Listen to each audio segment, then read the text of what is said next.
Once upon a time, in a small kingdom named Wilson Berg, there lived a young princess known as Miranda. She wanted to be a warrior, but her father always said her that it was not very ladylike.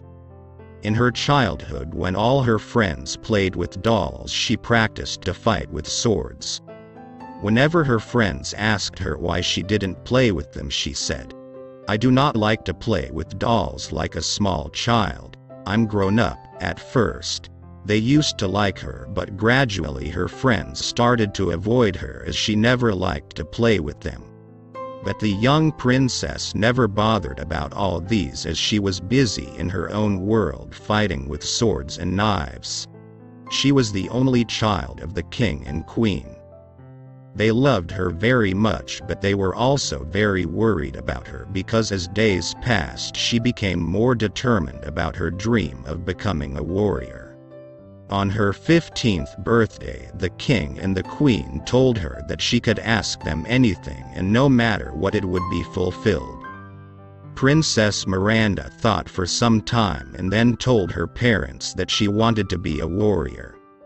Her parents were shocked to hear this because they weren't expecting her to ask that for her 15th birthday. They tried to convince her that she couldn't be a warrior, but she reminded them that they told her she could ask them anything, so now they should keep their promise and give her the permission to be a warrior. The king and queen had no other option but to say yes, and as soon as they told her that, she jumped all around and hugged them. Her parents also were overjoyed to see how happy they had made her.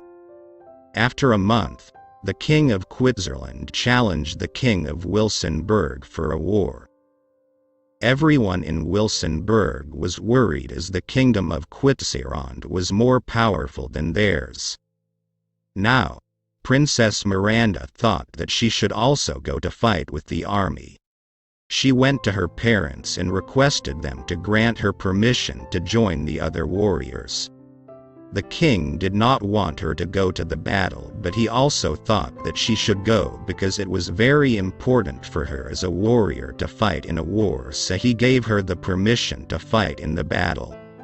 As soon as she got the permission to fight in the war, she started practicing to fight even harder. From the time she woke up in the morning to the time she went to bed at night, all she did was for the fight ahead. The king and queen were very happy to see her so determined at her work. The day of the battle had arrived. It was huge and caused massive destruction. During the war, Miranda fought very bravely. The chief of army of the opponent kingdom noticed that it was very difficult for them to defeat her. So, as soon as he saw that she was trying to kill one of their swordsmen, he attacked her from her behind and killed her. The king and the queen received the news of her death. They were devastated and dumbstruck. It was a huge blow to them, but the king took all of his strength and held his head high. He told the army that even if his daughter was no more, they had to keep on fighting because Miranda sacrificed herself for her motherland. So they did not lose hope and kept on fighting. Finally, they won the battle. Everyone in the kingdom was happy but also sad as the young princess passed away for them. Later she was heroically called the Warrior Princess, with love by everyone.